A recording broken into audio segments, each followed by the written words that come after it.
Welcome, ladies and gentlemen, to our Trinity Channel Marathon. Now is the time to wake up. If you've been looking around at the world, I hope you're starting to wake up if you weren't awake already.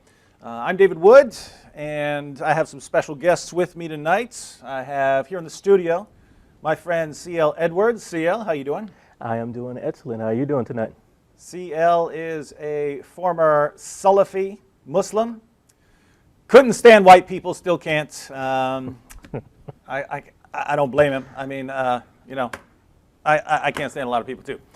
Also by Skype, we have a very special guest, Dr. Bill Warner. Dr. Warner, can you hear us? Hear you well. Hey, David. Hi, and you run the Center for the Study of Political Islam. What does your organization do? Basically, it's an educational organization, and I'm delighted to say that we're opening up a branch in Europe now. It'll be CSPI International. But basically, I sell books on the doctrine of Islam, Quran, Sirah, Hadith, and other such things. And so we're primarily educational. Center for the Study of Political Islam. Well, we're going to see how much your scholarship holds up tonight, because we're going to have live callers, and we're going to get right down to business right now. Dr. Warner and CL, Yes, sir. as you well know, there's a certain perspective of Islam, because we see what's going on in the world. We see heads getting chopped off.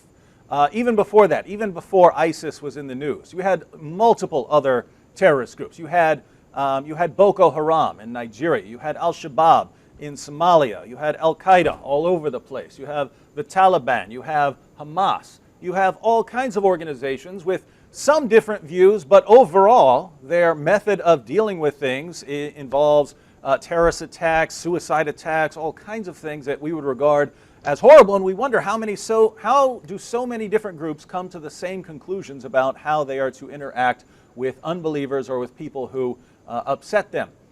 And when this is brought up to people in the West, when we see terrorist attacks, all the way going back to 9/11, there is a response. And the response goes something like this.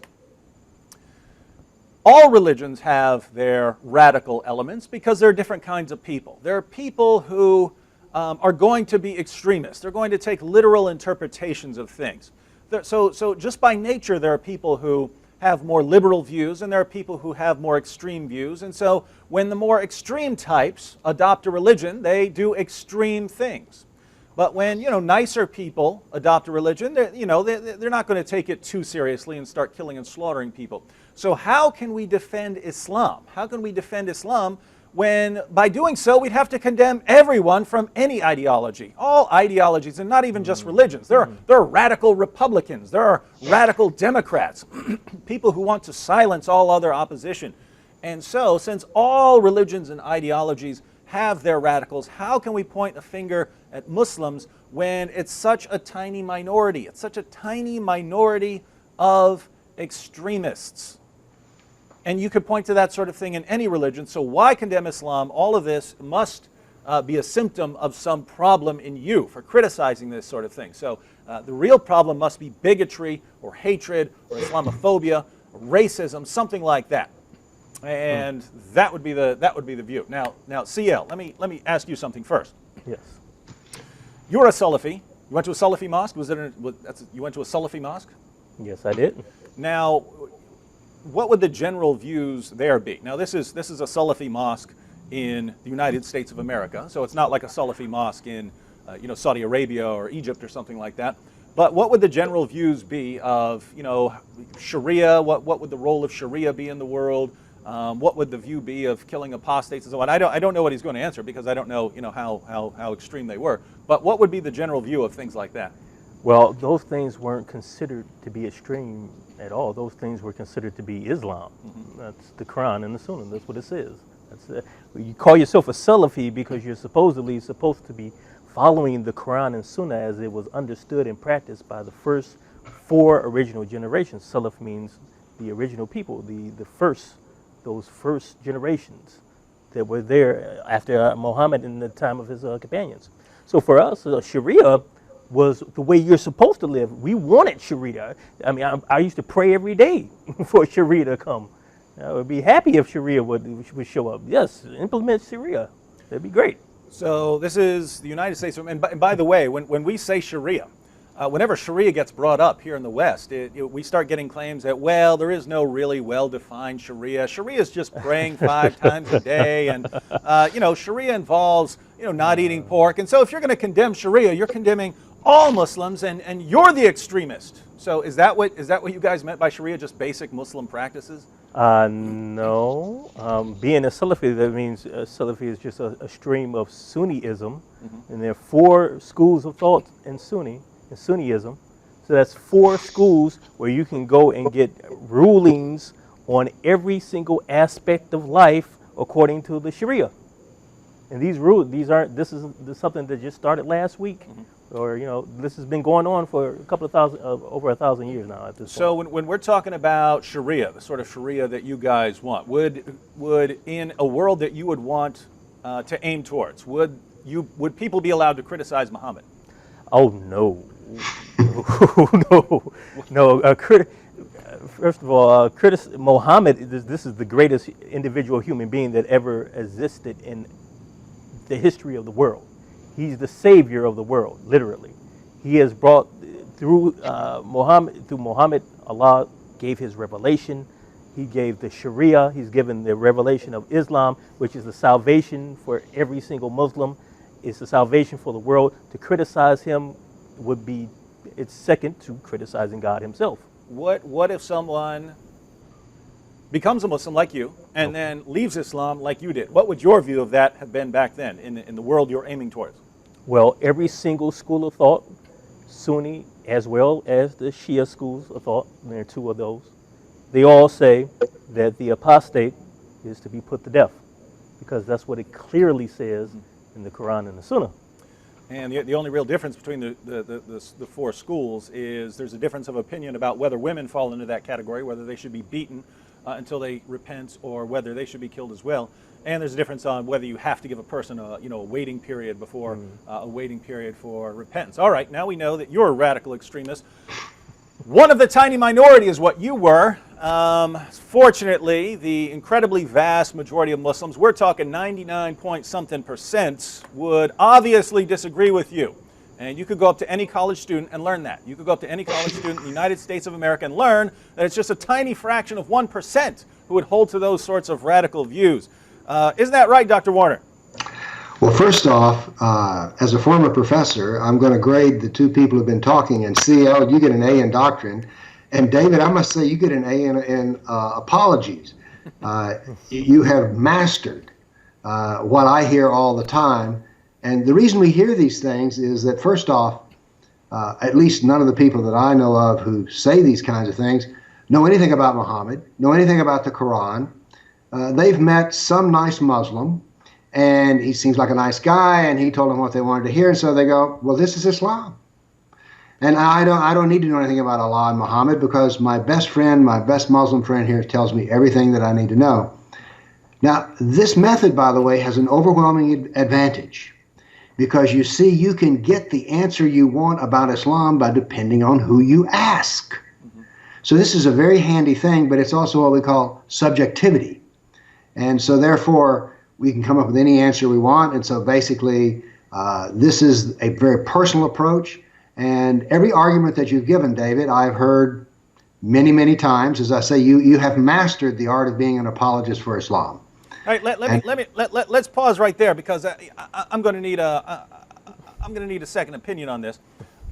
CL, Yes, sir. Dr. Warner has pointed out something very important, namely that here in America, when we want to know what Islam teaches, we go ask the nice Muslim who lives down the street. Now, Or at work. Yeah, according to Islam, is the nice Muslim who lives down the street an authoritative source of Islamic doctrine or practice, i.e. that is the person who defines what Islam is? Well, my Arabic is not the greatest, but he is jahil. He is ignorant. He's ignoramus. You do not go to him to get a ruling about anything. You wouldn't get a ruling on how to properly use the bathroom from the guy at the corner store. So you have to go to the ulama, who are the scholars. So you have to go to someone that's trained, like a scholar or a student of knowledge. Their only authority, the only reason they would have any authority at all is because they have learned the Quran and the Hadith, right? They've learned the Quran and the Sunnah. Exactly. So the authority is the Quran and the Sunnah. The scholars would only have any authority if they're telling you what is in the Quran and the Sunnah. And so, my Western friends, the nice Muslim down the street is not, has never been, and never will be an authoritative source of Islamic doctrine or practice. If you want to know what Islam is, what it teaches, what it commands, you go to the Quran and the Sunnah, and you can go to a scholar who's giving you accurate information. If you go to anyone else, you're not getting Islam. All right, so Dr. Warner, let's go ahead and continue. We can't get accurate information. I mean, the Muslim who lives down the street isn't an authoritative source. So what are we going to do? Because we have a variety of perspectives. We can't go to that person. We can't go to the next person. We can't go to the next person. How are we going to figure out anything about Islam here? There are two people we need to ask, and they're Muhammad and Allah. So, and by the way, the nice Muslim that you meet, if he confirms what Muhammad or Allah says, then he's correct. If what he says contradicts Muhammad or Allah, then he's wrong. The point I'm making here is if he's right, he's redundant. So why don't we skip the neighbor? Just skip him completely. I mean, we can say hi to him on the street, but let's not ask him about an authority. Let's ask the only two authorities there are, Allah and Muhammad. And so, because whatever they say, it's now a done deal. And by the way, I encourage everyone who's never read Muhammad. The Quran is famously difficult to read, although it's now been made easy to read. But nevertheless, to go and read about Muhammad is fascinating.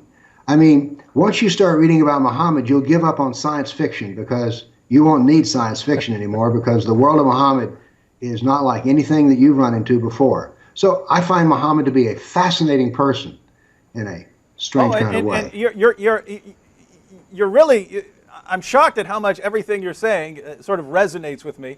The Quran, I think, is the most boring, difficult to read thing in the world. Antony Flew, the famous 20th century skeptic, said that to read the Quran is to do penance. It's kind of punishing. It's kind of punishing yourself. But I agree with you completely that reading about Muhammad is very interesting. You have a little of everything. You've got war. You've got sex. Sometimes really gross things with a little girl or something. But you've got, I mean, some stuff that sounds like it's straight out of The Exorcist, with Muhammad thinking that he's demon possessed and trying to roll himself off a cliff. You've just got everything. Every kind of story you could possibly want is all rolled up into one ball in the life of Muhammad. Absolutely, absolutely. But now, as for the tiny minority, I mean, think about this. If Islam really teaches what we would claim that it teaches, right? We claim that, I mean, CL's just on here saying that Islam teaches that you have to kill an apostate. He said that all four schools of Sunni Islam agree on that. But we don't see that, right? CL's a former Muslim. He's walking down the street every day. No one's coming and chopping his head off. So we have what looks like a very tiny minority of extremists who aren't carrying these things out, and therefore Islam can't be the problem. It must be this extremely tiny minority who are hijacking the religion and going out and doing all the horrible things that ISIS is doing. So I'm trying to keep going with my awesome liberal arguments for you. All right, so what do you think of that? Well, when we mention the word tiny and we mention the word extreme, in both cases we're implying some kind of measurement, David. If I say he drives extremely fast, that would mean in Tennessee, where the speed limit is 70 miles an hour on the interstate, extremely fast would be over the speed limit. But what we find here is that when Muslims do things such as killing apostates, that is not extreme. Now, you and I might think it's extreme. I think it's a tragedy. But the only way to measure a Muslim and his behavior is by the scale of Islam. And Islam is found, once again, in the Sunnah of Muhammad and the Quran. So that's what we have to measure a Muslim's actions by. For instance, if I'm to condemn a Christian, the only valid method I have for condemning a Christian is to mention something from the New Testament and say, look, the New Testament says this, this man who's a Christian doesn't do that, so therefore he is in error. So all of these things, like extreme and tiny are measurement questions. And in particular, I guess you're never a former scientist, as a former practicing scientist, I'm very fond of measurement. Because in science, we say if you can't measure it, you really can't talk about it, because we want things to be objective. And one of the scales that we have here is the Sharia. Now, usually they say something is extreme only when it's, say, like chopping off heads, which, by the way, in my system of life, that is extreme. But we have to also measure other things, such as, for instance, I consider stoning a woman if she's having an adulterous relationship. I consider that to be extreme. So, but according to the Sunnah of Muhammad, this is not extreme. So now there is one measurement here which I'm going to bring in, which is scientific to some degree. Most people, when they want to talk about Islam, if you listen very carefully, David, what they're saying is they're studying Muslimology. That is, they're not studying Muhammad, they're not studying Allah. When they say their friend at work who's a Muslim, they're studying Muslims.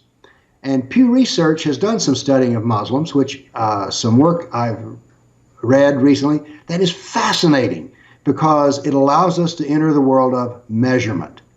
And Pew Research polled some 38 nations that have sizable or nearly 100% Muslim population. And the answers that they get out of this are extremely revealing. And there's one statistic in particular that stuck out at me, because we were talking about apostates and killing them. Now, most people would say that killing apostates, that is someone who leaves the church or anything else, would be extreme. But Pew Research said that a global median of Muslims, 28% of them think that apostates should be killed. 28%. That's over 1 in 4. That is not a tiny minority. All right. 1 in 4 to nearly 1 in 28%. That's not a tiny minority. That is a very significant minority. So there are ways that we can find out what other Muslims think, and in this case, nearly 3 in 10 think, yeah, CL should be killed. There is no such thing as freedom of conscience here. So that's not a tiny minority. But the number that stuck out to me mostly was this. Now, Pew Research reported it this way. They said a median of Muslims who want Sharia, a median figure of 58% think that the Sharia should only be applied to Muslims. But 58, we have 100%. That means 42% of the respondents said that no, the Sharia should rule the kafir, the unbeliever. Now, this is true extremism, because when we study what happens when nations get ruled by Sharia, give me Turkey, for example. Turkey used to be Christian, but today it's 99.7% Islamic. Why? Because of the Sharia. The Sharia destroyed Christianity just as it did in North Africa and other countries. So what you and I might call extreme, a large portion of people, because look, under the Sharia, not only is a Muslim not supposed to criticize Muhammad, I'm not supposed to criticize Muhammad. And actually, in a strange way, I never criticize Muhammad. I just say what he did. So but 42% is not a tiny minority. And so wait, now it sounds like you're saying that the tiny minority that we hear about, it's a lie. And I think about why there would need to be this myth that it's only a tiny minority of extremists when, and we'll bring out more statistics here as the program continues. But when you're dealing with 28% of Muslims saying that apostates should be killed, that's 28% of 1.6 billion people. That's not a few people here and there. It's not even a few thousand. You're talking about hundreds of millions of people believing that that CL needs to die, right? That I have several other friends who are apostates. That these people need to have their heads chopped off. What's that? You got something for us? I didn't want to cut you off, but I was going to tell you, I was looking up some fatwa, some rulings on the Sharia, and not only is criticizing Muhammad against the Sharia, criticizing any aspect of the Sunnah is, first, for a Muslim, if a Muslim does it, he is apostated. And if the Kafir does it, he's doing something wrong also. And that it's even supported by a verse directly from the Quran. So this isn't just the words of a scholar. But Allah supposedly says, say, was it Allah and his ayat, his proof, evidences, verses, lessons, signs, and revelations, etc., and his messenger that you were mocking? Make no excuse. You disbelieved after you had believed. This is Surah Al-Tawbah, Surah number 9, verses 65 to 66. So just if you put down any aspect of the religion, if you don't like the beard, say you're a Muslim, you don't like the I don't like beards. You just don't like wearing a beard. I'm not going to wear a beard. You've apostated.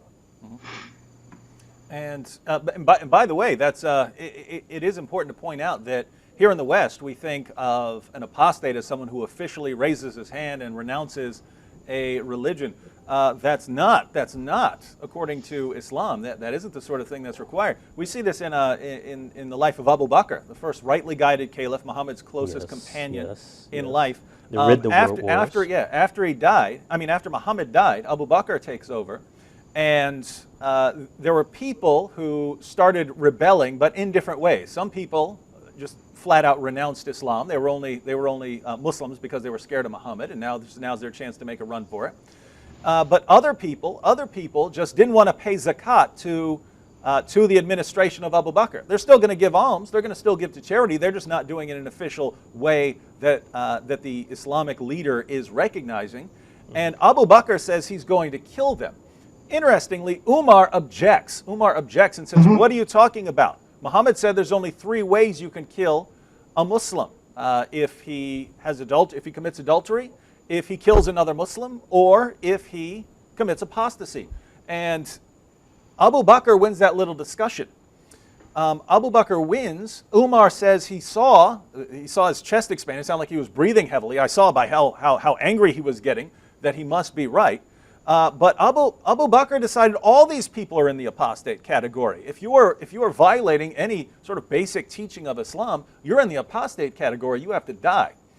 So you can have little tiny things, and they would call you a hypocrite if you make excuses for not wanting to go out and fight and stuff. You can be a hypocrite. But if you're actually violating the commands of Allah, you're in the apostate category. Even if you say, "Hey, I'm a Muslim all day long," and why that's important. David, I think it's interesting here. We were talking about tiny. As I recall this hadith, and I don't have it in front of me, CL may be able to correct me. As I recall, Abu Bakr said, if they will not pay the zakat even to the price of a baby goat. Yeah, he said several things. In the version in Bukhari, he says, if they do not even give me a piece of rope that they used to give Muhammad, I will fight them. That's right. So you're talking a piece of rope. I'm coming to kill you over a piece of rope. That's how small it is. Because this is Islam. This is submission. And and by the way, for people who are, if you're trying to understand what's going on in the world, think about this.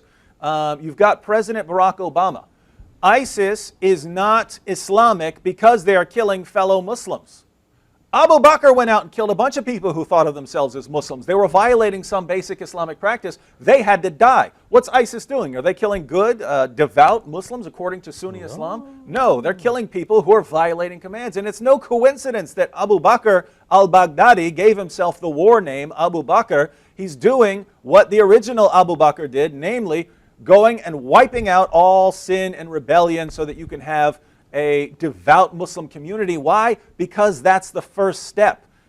Many of these Muslims believe that the reason Allah has not blessed them to take over the planet is because they have not been truly faithful. And so you have to clean up your own house in the world of Islam. Get everyone in line. Bring everyone in line as the original rightly guided caliph did.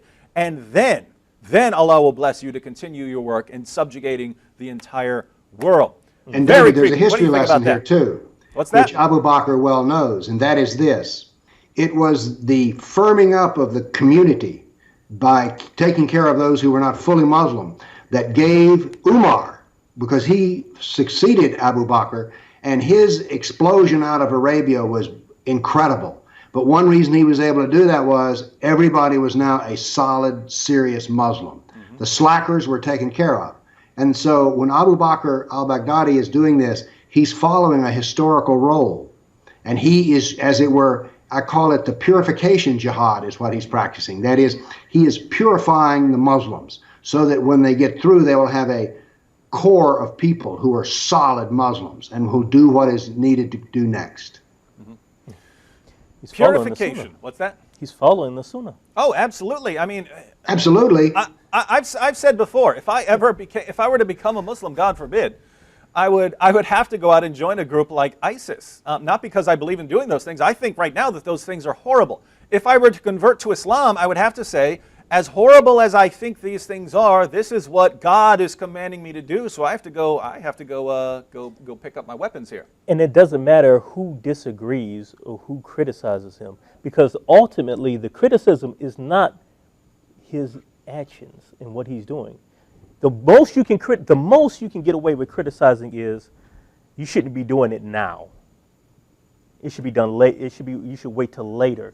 Or he's not the one to authorize for this to be done. Someone else needs to, someone more established needs to authorize for this to be done. But nobody can, no one, I don't care what sect of Sunniism you are. I would love for them to call. Call us and tell us, explain it to us. Tell us how. What ISIS is doing is against the Quran and the Sunnah. How is it against the Sunnah ultimately? You can say that he doesn't have the authorization to make himself the caliph and tell everyone to go out there and start killing. But what is he doing that Muhammad and his companions did not do themselves?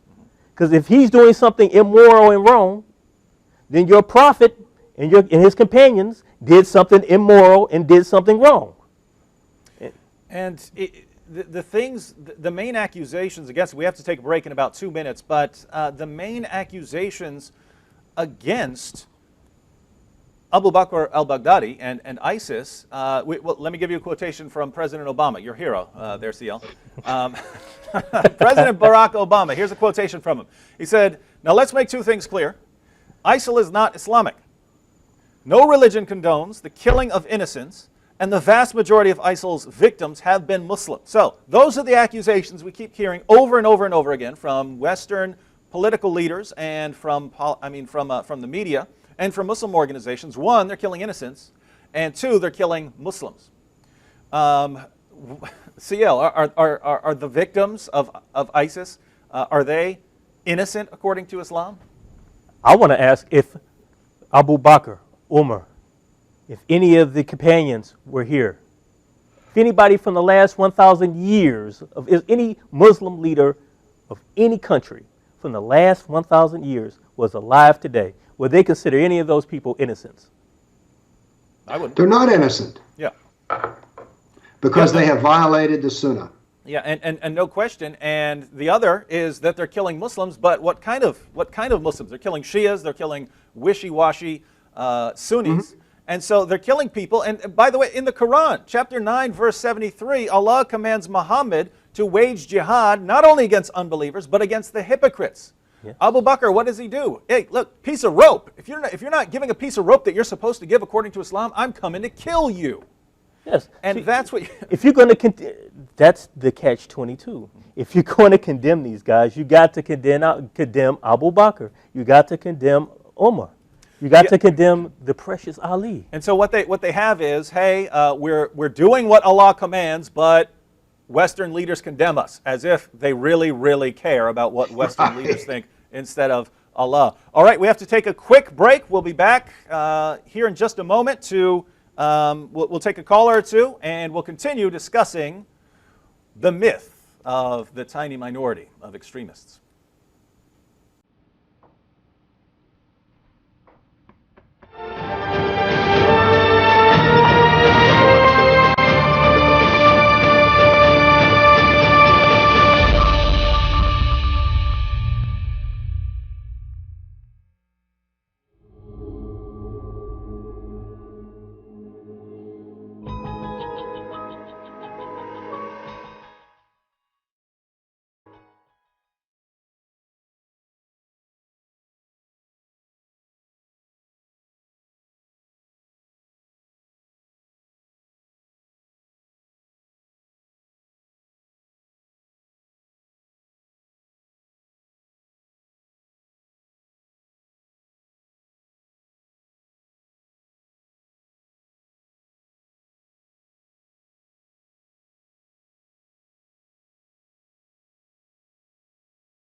Welcome back to our Trinity Channel Marathon. We have C.L. Edwards and we have Dr. Bill Warner. We are talking about the Islamic State, and the theme throughout all these episodes is that it is time to wake up. Facts can sometimes be very inconvenient. That doesn't mean you sweep them under the rug. And there's a lot of that going on. You've got politicians telling us about Islam. You've got the media telling us about Islam. You have Muslim organizations like CAIR and ISNA telling us about Islam. And almost everything we're hearing is completely different from what we read in the Quran and the Hadith. And because it's different, we have to wonder, why are we getting a different message? The people who are actually doing exactly what's commanded in the Quran and the Hadith, we're told that they're not real Muslims. So here's what notice the amazing reversal that we have here. If you do what the Quran says, if you obey Muhammad, and by the way, according to the Quran, chapter 4, verse 65, you have no real faith until you make Muhammad judge in all disputes and find in yourself no resistance against his decisions and accept them with full submission. Part of submission to Allah is submitting to Muhammad's decisions with full submission. And the reason that's important is, here in the West, Muslims win converts by saying, hey, Islam's just a religion of submission to Allah. You want to submit to God, don't you? Yeah, I want to submit to God. You believe in God? Yeah, I believe in God. Oh, you want to submit? Yes, of course I do. Oh, we become a Muslim. Islam is not just submission to God. Islam is a message about how you submit to God. You submit to God by completely obeying everything Allah tells you and by doing everything Muhammad tells you. That's how you submit. And when we look around the world, who is obeying Allah's command to fight those who do not believe in Allah and to fight the unbelievers and the hypocrites? And Muhammad's claim when he said, I've been commanded to fight people until they testify that there is no God but Allah. Who's doing that? It's not the Muslim who lives down the street from you. It's not the Muslim you work with. Those aren't the Muslims who are carrying out Allah's commands. The ones who are doing that are groups like ISIS and Boko Haram. And amazingly, we are told that those are the fake Muslims. They're fake because they're doing what the Quran and Muhammad command. And so a true Muslim is a Muslim who doesn't follow the Quran and the Hadith. A fake Muslim is one who does. That's what we're told. Why? Because the standard we're using is the nice Muslim who lives down the street. Because he's nice, that's the true source of the revelation. And anyone who says otherwise is a hate monger and a bigot and an extremist. That's the world we live in. All right, we want to take a caller real quick. Do we have a caller on the line? Hello? Hello. Could you hear me? Yes, we hear you. Yeah, David, God bless you. You and Doctor and CL. I really enjoy your show. And I guess I have to say, without your show, I wouldn't move what I'm doing right now. But I have a question. All right. Especially with my exposed to my mission right now, I discovered as we know, this is Allah most deceived, the best deceiver in the Quran. It goes through the education as well as the churches as well. They don't want to expose any even education to go ahead and read the Quran, something that's no to the Christian as well. So I'm not sure, from your advantage, for your advice, what to do to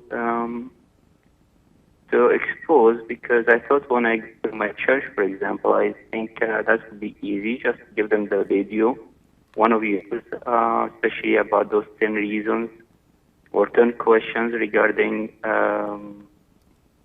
the verses coming from the Quran to say Jesus didn't die on a cross.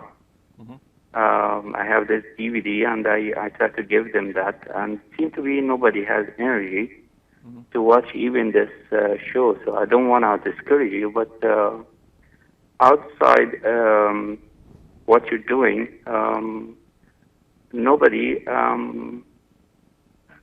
even they listen, but he said, what do we have to do? What we going to do? And they got like a blocking from listening and even knowledge about what you're talking about. And it seems to be what you're talking, you and the doctor, it seems to be truth. but it's kind of a dream, nightmare, and nobody want to wake up. So, Well, you're correct about the situation, but there are people who are waking up. A lot of the people who are convinced that the real source of problems is Western aggression, and all you need to do is you pull the troops out of Iraq. There's going to be everyone's going to get along, and then they see what happens, and it's just a meltdown of people chopping each other's heads off, blowing up each other's mosques, things like that, and so. ISIS, what's going on right now is a horrible tragedy, but lots of people are paying attention, and no matter how much the media and politicians are trying to conceal it, people are starting to catch on to the fact that there's something very different about Islam. And it was a recent poll where after years of people saying that Islam is no different from other religions, now a majority of people in the West believe that Islam is more violent than other religions. And so there is progress, but you're right, it's slow. And I would attribute it to just years and years and decades of psychological manipulation. You can very easily control people's behavior by rewarding the sort of behavior you want and by bringing them pain for any types of behaviors that you don't like. And so when you question Islam, when you bring up something negative about Islam, think about it. You are hailed as a bigot, a racist, racism. What in the world does racism have to do with an ideology like Islam? Absolutely nothing, but that is the first thing that will be brought against you. So the most hateful terms that anyone can apply to anyone will be just thrust upon you at the first moment that you start thinking about what Islam actually is. And that is a powerful force for keeping people not thinking about it, keeping them silent. And on the other hand, if you start saying, oh, Islam is wonderful and it's peaceful and it's tolerant, people praise you. You're wonderful for being so open-minded and not falling for this bigotry.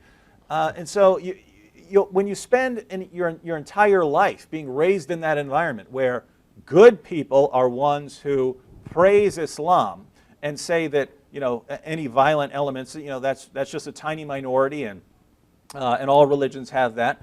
Those are good people. Bad people are the ones who can read and who open the Quran and the Hadith and are able to read it and quote it. Those are bad, evil people. What that means is you don't want to be a bad, evil person, so why would you ever open the Quran or the Hadith and learn what it says? That's something you would never do.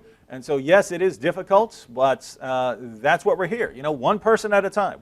So don't think, oh, my church has rejected me. Don't worry about your entire church accepting it. Find one person. Find one person. If we change one mind at a time, but we keep it up, eventually, that is a lot of minds. Dr. Yeah. Warner, can you hear us? I just want to See, make another. and I have been very open in my criticism of the churches in Tennessee.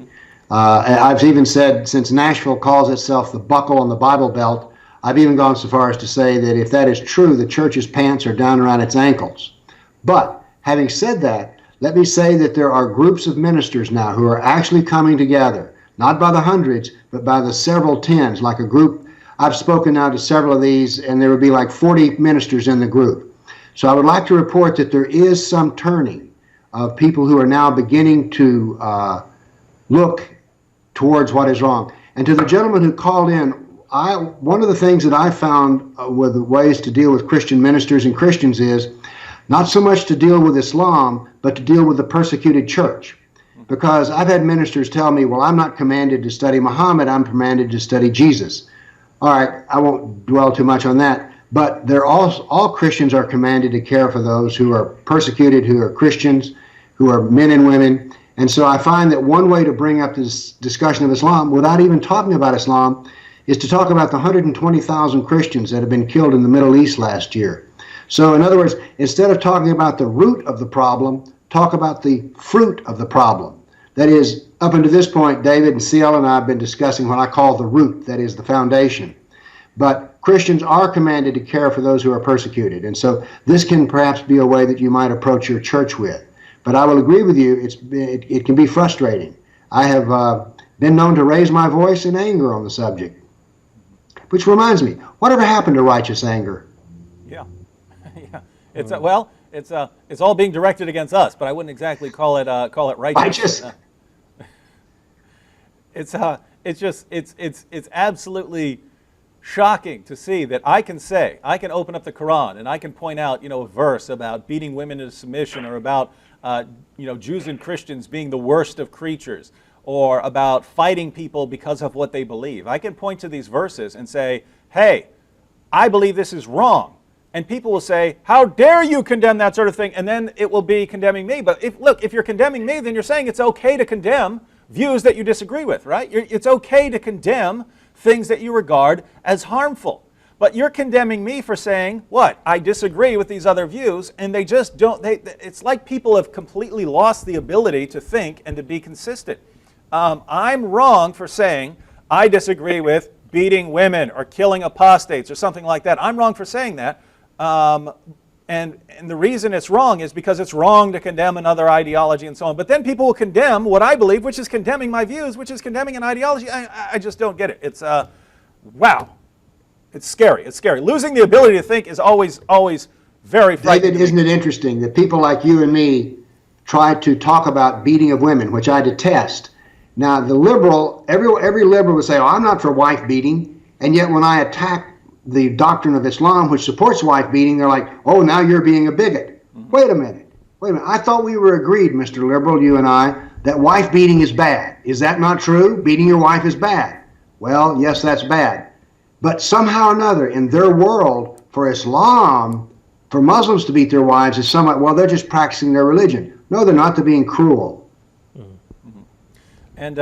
And look, at the end of the day, if your religion or your ideology commands you to beat women, then I got a problem with your religion or your ideology. I got a big problem. Yeah, and I'm going to say it. That's the difference between me and the liberal. The liberal, will not say it. Will not say it, even though he would be appalled if it didn't have something to do with Islam. So I mean, this is just a really wild world we live in, where and you're aware of this. This is a kind of reverse bigotry where they have lower expectations for Muslims, and it's almost like, hey, we expect them to behave like savages over there, so stop condemning it with your Western bigotry. You've touched on a very interesting point about people have the abjectly low standards for Muslim behavior. It's like anyone else they would condemn. If they would condemn me for beating my wife, I tell you that, and furthermore, I can and should be arrested. But somehow or another, when I just come back to the wife beating thing, when I say, no one should beat their wife, they would agree with that, but whoops, when you come to Islam, well, now, all of a sudden, I even had a woman who was a Pakistani woman. I was giving a lecture on the doctrine of women, and I talked about being beaten. And a very attractive woman, she says, well, my husband doesn't beat me. And I says, well, what does that got to prove with anything? He has the right to beat you, whether he does or not. She didn't like my answer. Yeah, because you're telling her what Islam teaches, and who wants to hear that? All right, we only want to hear about the nice Muslim down the street. Yesterday, we brought up an important statistic that a recent study showed that 19 of the 20 worst places in the world to be a woman are Muslim majority countries, and the other of the top 20 is Ethiopia, where a little over a third of the population is Muslim. And that's not a coincidence, that is a correlation, and we usually look for reasons why there's a correlation, and it's not difficult to spot. You can open up the Quran and the Hadith, you see exactly why there is this correlation. And so think about it, you've got all these horrible things going on. Statistic after statistic after statistic about the harmful consequences of Islamic doctrine and practice, and we're just not allowed to speak about it. And we have to be silent about it. And if we're silent about it, then the problem continues. So we're being told, keep your mouth closed while these women get beaten and killed in honor killings and so on. And what kind of cowards would we have to be? I could not live with myself if I were such a despicable coward that I could not speak out on behalf of millions of women who are being beaten. Right? Oh my goodness. And this is what I'm told. This is what we're encouraged to be. Everyone in the world, everyone in America, be a bunch of crybaby, sniveling little cowards. The only people you get to stand against are people who have the guts to speak out in defense of oppressed people. Welcome to our world. All right, well, we want to take a couple more callers real quick, and then we'll continue with our topic. We have on the line, we have Manu. Manu, are you there? Yes, I am. Hello. All right, we have Manu, and Dr. Warner, if you're not familiar, Manu is a Muslim who calls in the program quite often. And Manu, you got something for us on this topic? Yes, I'm surprised that you're defending the position of ISIS as being Islamic when this criminal sect, I would call them a criminal misguided sect, that they, both majority of Sunnis and Shia, believe that they're breaking multiple points of Quran and the Sunnah. I'm going to give you the top 3 of them. Top 3 points that they've broken so far. One is killing the people who have surrendered without even fighting them. Another one has been killing of Sunni clerics who did not approve of their brand of jihad, and there reports of people that they were shot outside mosques. The third one would be the fact that they have stolen from the Muslim Ummah when they have gone to the banks and they've sacked all the banks in Mosul and in other areas. These are all major areas of breaking of Islamic Sunnah. And on top of it, what they have done before in the past, including the villagers that they had kicked out in Syria, because of the fact that they were retaliating against people that they had even sided with the opposition, with other groups that they were in conflict with. So if you put that against what Prophet Muhammad did after he was victorious and he came back to Mecca, and all his enemies and all the wars they had, he said, if you remain in your houses, you're safe. And majority of people who remain in their houses, there was no fighting. So this group has broken many rules in Islam. So that was my number 1 point. My number 2 point was about Abu Bakr. Abu Bakr had to deal with some of the tribal traditions and pacts and agreements that they had. Those tribes had made allegiance to not fight, to come to their pilgrimage, and to remain Muslim. After the Prophet died, he passed away, some of those tribes, they were hypocrites. They wanted to negate on the agreements they had made, and they were going to become coalitions again, and they would fight against Muslims. We don't know all the details of what was going on in those times, because some of those tribes were conspiring against the Muslims, and they wanted again to form coalitions. This is number 1 reason why the first caliph of Islam declared war on them. It's not just because they left Islam. That's my number 2 point. Thank you. All right. Well, thank you very much, Manu. I thank you for giving us your points quickly. Manu began by saying, this was very interesting, how can you say that ISIS is Islamic when so many Muslims condemn them? What have we been saying this entire program, right? It's not what this or that Muslim says. It's whether the Quran and the Hadith agree. And I think he said that you're not allowed to kill people who have surrendered. That's just absolute nonsense. You can say, well, Muhammad didn't kill most of the people who surrendered at Mecca. The Qurayza Jews surrendered to him. And what did he do? He hauled them out to the marketplace and chopped their heads off, big piles of heads. So according to Manu, Muhammad was not Islamic. Muhammad was not Islamic because he killed people who had surrendered. What's coming to my mind, maybe you know the source for this, from Muhammad's biography, there were a number of poets who were mocking him. Yeah. And it happened to be a female poet Yeah. that mocked him. Yeah.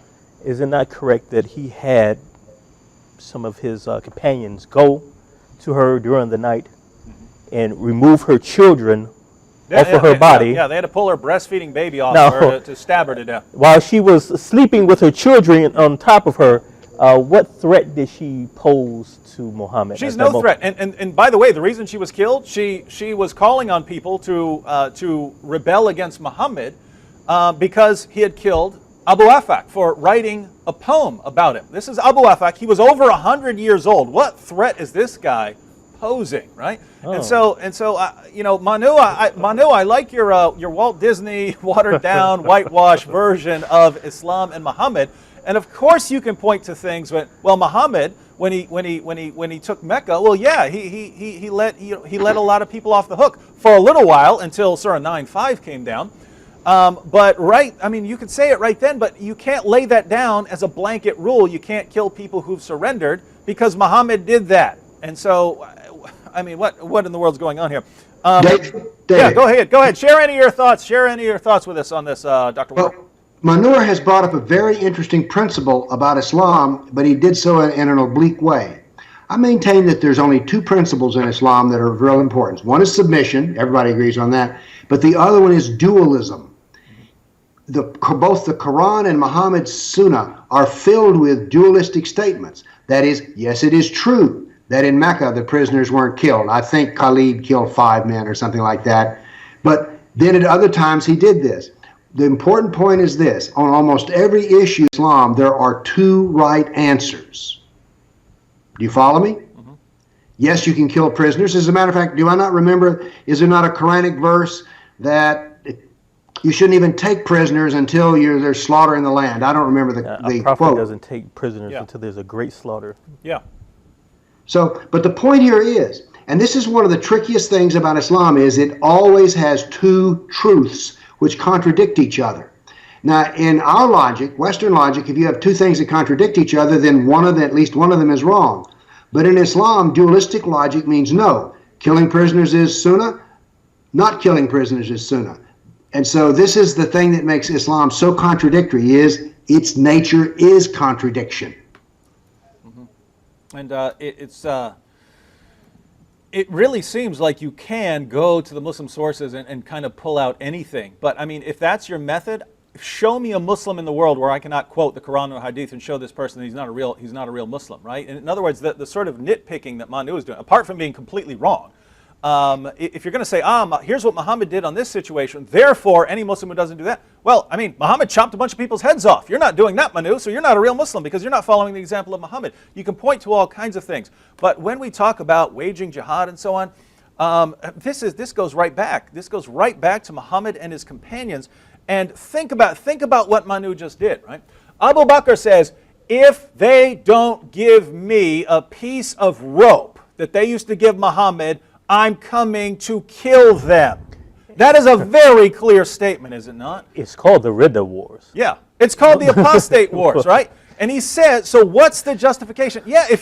Obviously if you rebel against Abu Bakr, he's coming to kill you. Obviously if you're going to turn against him, he's coming to kill you. What does he say? He says, even if you just don't give me a piece of rope, I'm coming to kill you, right? Manu looks at that, will look at that statement and think, when he says, if you don't give me a piece of rope, you must mean that you're declaring war on me and you're coming to kill and slaughter me, and therefore I have to defend myself against you. And what Manu is proposing, is it really that much better, this surrendering to Muhammad? So is your life going to be, your life is going to get spared. If you surrender, what kind of life are you going to live after that point? And it never, the surrendering never works out, right? Because I mean, the Jews, the Qurayza Jews, they surrendered. They got their heads chopped off. They're women enslaved. They're women taken as sex slaves. The Meccans, they surrendered. And you say, it's great, but if you didn't convert to Islam, just wait a little while. Wait a little while and see what happens, because Surah 9:5 comes down. And hey, once the sacred months have passed, slay them wherever you find them. So you better start running. This is not great stuff. But I mean, just going back to the Abu Bakr, this shocks me, right? Because we know what Abu Bakr said. If Abu Bakr said, if you do not give me a piece of rope that you used to give Muhammad, I'm coming to kill you. If he actually meant, if you decide to rebel and raise an army against me, then I'm coming to kill you. He is the worst communicator in history, apart from perhaps Muhammad and Allah, because Allah says things like fight those who do not believe in Allah, when according to Muslims what he really means is fight in self-defense. So Allah is a horrible, horrible communicator, despite the fact that throughout the Quran he brags about how clear his revelations and commands are. Muhammad is a horrible communicator because Muhammad said things like, I have been commanded to fight against people till they say there's no God but Allah. What's he mean by that? Well, I've just been commanded to fight in self-defense. Muhammad is a horrible communicator. You've got all these guys. They have sort of a horrible Tourette syndrome. They want to say peace, love, and tolerance for all, but it just blurts out, we're coming to kill you if you don't do what we say. And this is so what we do is we're going to condemn Abu Bakr al-Baghdadi and ISIS for taking Allah and Muhammad and the Muhammad's companions seriously. They take things, they believe that Allah means what he says and not what Western Muslims say. They believe that Muhammad means what he says and not what his Western followers say he meant. And this is just, I don't know. And then we wonder, why are these guys going around killing these guys as hypocrites? Why is ISIS going around killing these hypocrites who are saying, oh no, we know what Allah really meant. We speak more clearly than Allah does. What do you think? Well, the good doctor mentioned a verse that I think we should look at for a second. Quran, Surah 8:67. It is not for a prophet that he should have prisoners of war until he has made a great slaughter in the land.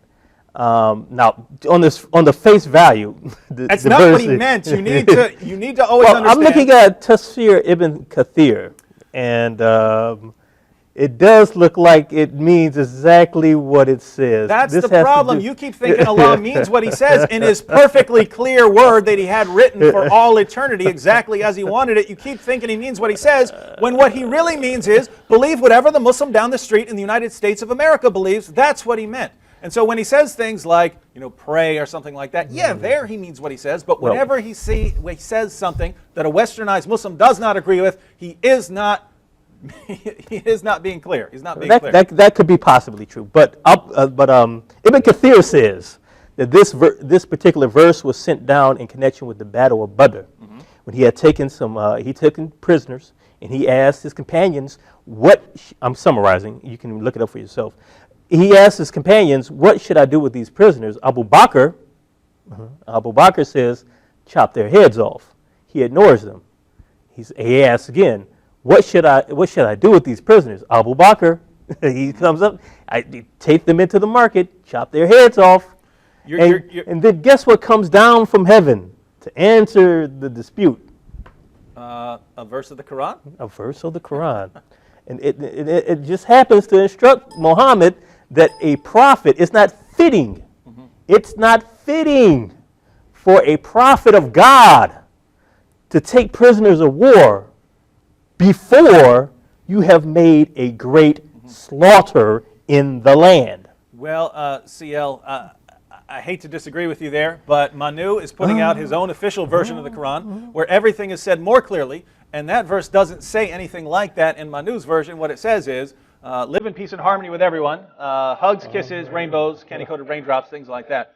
That's what the Quran is all about, and if you don't understand that, then you need to get the new westernized Muslim revised version, right? That's what we're all looking for. Maybe we can all take up a collection and get this new Quran printed so that people quit following what the Quran actually says and what Allah actually commands. All right, we have to take a quick break. We'll be back in just a moment for more callers and more with our friends C.L. Edwards and Dr. Bill Warner. See you in a moment.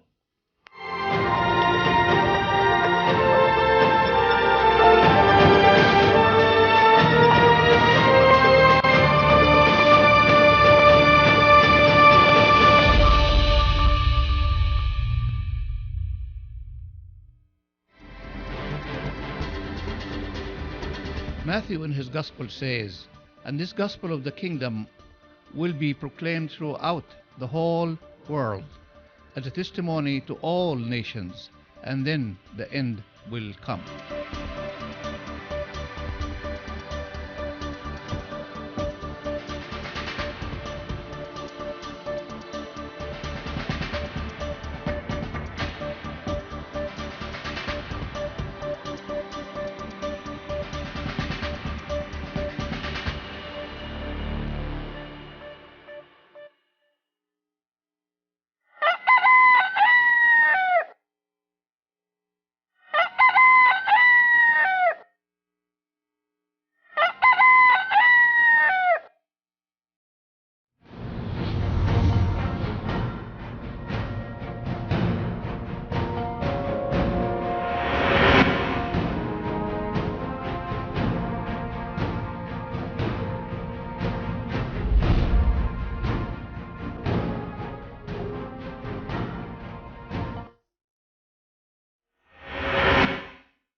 Welcome back to our Trinity Channel Marathon.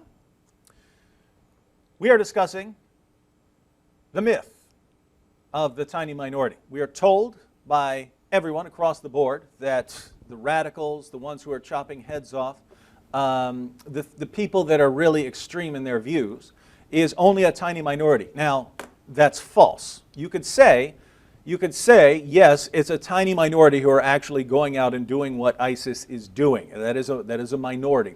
But the people that would share many of the extreme views that ISIS shares about killing apostates or about Sharia being implemented on non-Muslims, that's not a tiny minority. That is a very large minority. And in some Muslim countries, these things are majorities, people advocating apostates should be killed. So it's just false. It's just false. And think about why we need this false claim.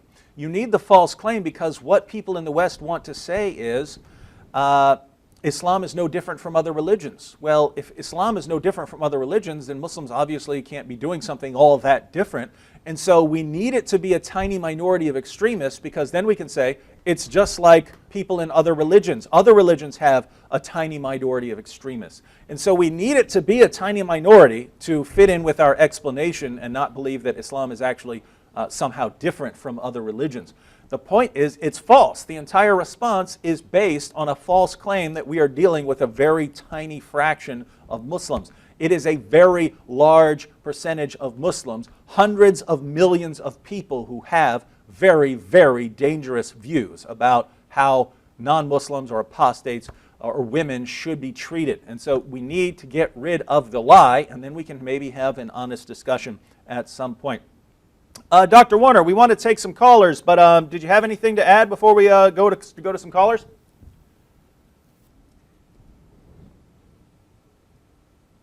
I can't hear Dr. Warner. Can you guys turn him on?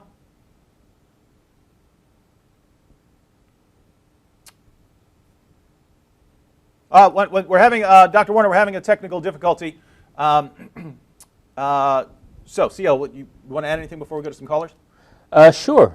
We were just talking about that a prophet shouldn't take any prisoners until he's made a great slaughter. Another verse that caught my attention, there's many verses that you could possibly speak of, but one is, fight them until there is no more fitna, and all the religion should be only for Allah. Surah 8:39. Some people will interpret fitna as persecution. Now, some people, but if you look up the Islamic sources, the majority of Ahl Sunnah wal Jama'ah, the Orthodox Muslims of the last 1,500 years, Manu, and anyone else, you will see the fitna actually was always interpreted as disorder and disbelief. Kufr. So literally this verse is saying, fight them until there is no more non-Islam in the land and all other religion is for Allah. Is that clear? Is it not clear? And what's interesting is that the sort of official version of the Quran of Saudi Arabia that was funded by the Saudi government is the Haleli Khan translation. Yes, it is. And here's how Haleli Khan describes fitna. This is chapter 8, verse 39. And fight them until there is no more fitna. And then in parentheses, they explain what fitna is. They define it as disbelief and polytheism, i.e. worshiping others besides Allah. Yes. Right? So you're not just making this up, right? And there are translations that would translate it as something like persecution or so on. But if you're I mean, come on, we're talking about some very, very respected scholars saying that this is what it means. And the example that Manu wants to hold up, Mecca and the Meccans, do you really want to hold these people up as your example? Really, because Muhammad and his companions fought them until their religion and their whole entire way of life and their worldview was non-existent and Islam took over. So what are you offering us? So is it either ISIS come, slaughter us, no more Christianity, no more ABN, no more church, no more anything, everything is for Allah, Or my news offer, just surrender and pay zakat. No, sorry, not zakat, but pay the What? The jizya? jizya. What's wrong with you, man? Yeah, You've been out of Islam for too long. Pay man. the jizya, and make sure my religion is only inside my house. Don't come outside. Like in Saudi Arabia, you can be a Christian.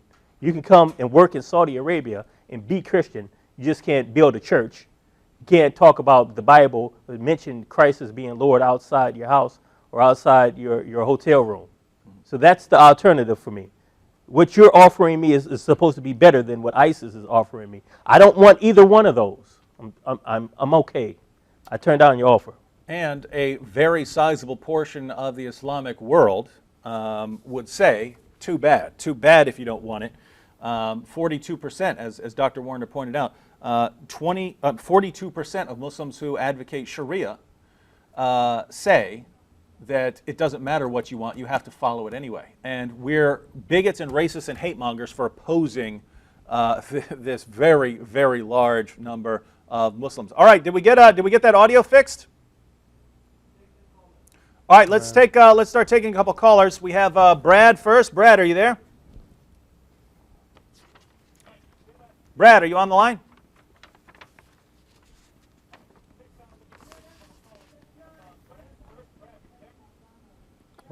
Okay. All right. So. Hey, can you hear me? Yeah, we hear you now. Sorry. Oh, okay. Okay, so tiny minority is the thing. If I see, first of all, when I was looking into wanting to see both sides of, the issue, I was stumped by a lot of these Islamic apologists who, the prophet of Deuteronomy, let's say. I had no answer. They said it was Muhammad. Until I started watching you guys, you got some pretty powerful guys working for you. And if I judged all of the media, I would say, you guys are a tiny minority. Or you're just underrepresented. And sort of speaking to that tiny minority thing, this might seem off topic, but I don't know. I was listening. See, maybe the black guy can answer this because I'm from Canada. I don't deal with these guys, but I was watching a thing on a pretty lengthy sermon by that Farrakhan Nation of Islam guy. Yeah. And I know, cause I've been listening to you guys a lot, and I've learned a lot about Islam. Now I see. It seems that he's very, very not Islamic, according to what he says. He seems it's so far out, but he claims to be part of Islam. What I'm wondering is, though, but the reason I ask this, again, if I didn't know any better, I would think it was a huge deal, the amount of sway he's given in the media.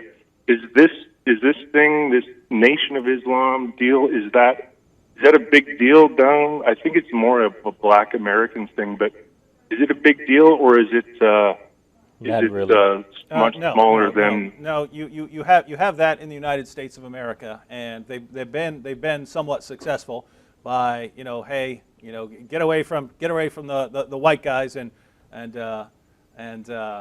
believe and side with us. But they would be regarded as heretics in the Muslim world, and they would be killed if they actually tried. No, I understand. Yeah, I do understand that. I'm just wondering if they're a big deal down there. Down where? What do you mean down where? Oh, you mean down in the United States?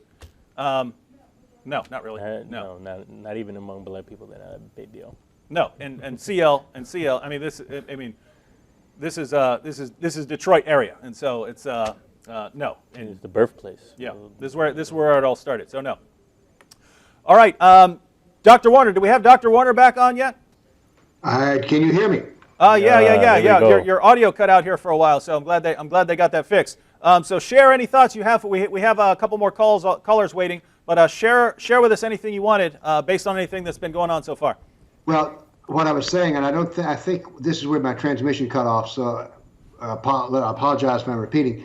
But the first guy that called was a Christian, and the second guy that called was a Muslim, and yet they both faced the same problem. The real horror of the actual doctrine of Islam means that the Christians don't want to listen to it. And also, there are Muslims who don't want to listen to this either. I mean, I know Muslims, they're nice people. And the parts that you and I are talking about here and bringing it out is like, it horrifies them too. And so they're defensive. They do not want Muhammad to be a man who killed 800 Jews. They do not want Muhammad to be a man who did all manner of things, ordered people assassinated. Asma Marwan was the poet he ordered killing. So in truth, we have two collections of people here, Christians and Muslims, who do not want to hear the truth of Islam. So I just find it interesting that both of them suffer from the same problem. Yeah, and it's, hey, I don't like that. I'm not comfortable with it. But guess what? People are dying as a result of it. People are having their heads chopped off. Women are being raped. Women are being beaten. Women are having acid thrown in their faces because we can't even have an honest discussion about this.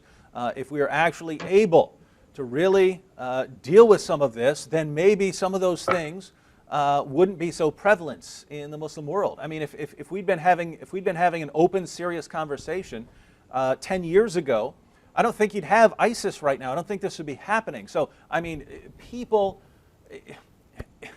are dying from people like Ben Affleck, right? I mean, Ben Affleck seems like a nice guy, but I mean, when you are shutting down all discussion of the most oppressive ideology in the world, you can do that for a while, and for a while, no one's immediately going to die, but people are going to be dying from it down the road when it fully takes over, that you cannot discuss this. And so, I mean, these are very, very important consequences here. Stupidity in lots of situations isn't going to get people killed. In this case, stupidity is getting people killed, right? Now, it's actual people it's other people who are actually doing the killing, but by protecting the ideology from criticism, that ideology spreads because it's never countered by anything, right? If you can't go after Muhammad and the Quran and the Hadith, if you can't go after Islam, the ideology, then Islam, the ideology, is protected from criticism, and there are going to be people who are doing what it commands. Scary, scary stuff. All right, let's take a couple more. Let's try and squeeze in a couple more callers. We're going to. We have several, so we only have about 15 minutes left, so we're going to try and take them rapid fire. Marge, are you on the line? Hello? Hi. Hello? Hi, how you doing? Hi. Yes. Hi. We have to be quick here. So, what do you have for us? Okay, I just wanted to say my husband and I really enjoy ABN, and we watch all your shows. We tape them. We invite our neighbors. It's very informative, educational, and we do it for research purposes too. But we were hoping one day we'll also see in the third corner, I guess you say, of the wheel. Right now we're showing the Christian and Islamic viewpoints, like in debates and stuff. It would be great if one day we see also maybe the Jewish input on this, because they've gone through a lot of experiences in their history, just like the Christians have with the Islamic people. And it would be nice to see, their point of view of how they differ and how they're similar to Christian and Islamic, and reflecting all of that also would be, and also maybe even bringing the South Sudanese. They've gone through quite an experience too. So it would be nice, but everything you do in the ABM is great. We really appreciate it. The Jihad Exposed and the Jesus and Muhammad shows. Maybe one day we'll also see the the Jewish people or the chosen people. It would be nice if we see them all part of this debate, just because they've gone through what we've gone through also. They're combating well, we all have. this. We've had Pamela Geller on a number of times here on ABN. That's but wonderful. We hear you. And you're correct. And you're correct that this isn't just Christians here. It's a Christian station, a Christian network. But you have Jews, you have Hindus, you have of course the smaller groups that most people are unfamiliar with, like the Yazidis and so on. Anywhere Islam has gone, it's led to oppression. And so yes, it's always important to hear from everyone. All right, who do we have on the line next? Thank you so much. All right, thank you. All right, who do we have? Hello? Hi. Oh, yes, how you doing? Who am I speaking with? This is LaDante. Hi, how's it going? I'm doing good. I'm calling from Lansing, Michigan, man, and I just want to tell you guys that I really appreciate you guys. Oh, thank you. Thank you. And, very much. We're I've been watching glad you guys, someone does. And I learned a lot, man. I know you guys up there is risking your lives and everything. I just had a couple of questions for you, man. I really appreciate it, and I've been praying for you guys since I found out about this show here. All right, LaDante, we only have a couple minutes, so give us your questions quickly. We'll jot them down and then try to respond. All right, I just want to know what was kind of the reward for a martyr Christian that's been killed, kind of like that. I know it's got to be some type of reward in heaven for the Christian that's been martyred. And also, does a woman ever get out of hell? I mean, I know she go to hell, but does she ever get out? All right, thank you very much, guys. Bill Warner, Dr. Warner, do you want to say something there? Well, when he said, do the women ever get out of hell, of course my mind went to the hadith when Muhammad said, I have seen hell and it is mostly filled with women. Why, Muhammad? Because they were not grateful to their husbands. So that just popped into my mind when he said, would women get out of hell? And so I think the answer is no. Yeah. Hell in this life and hell in the next life. Yeah. I find it interesting that the only equality of women that's mentioned in the Quran is that they will be equal on Judgment Day. But as Noni Darwish pointed out to me, he says, well, that may be true, but remember, one of the things she's going to be held equal for is how well she obeyed her husband. So I come back to the problem of I feel very sorry for the women inside of the Islamic system.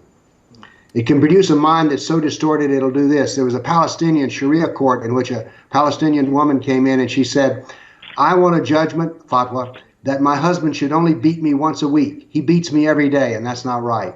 So here we have Islam produces a hell inside of a woman in which she will ask, justice would be only if I get beaten once a week.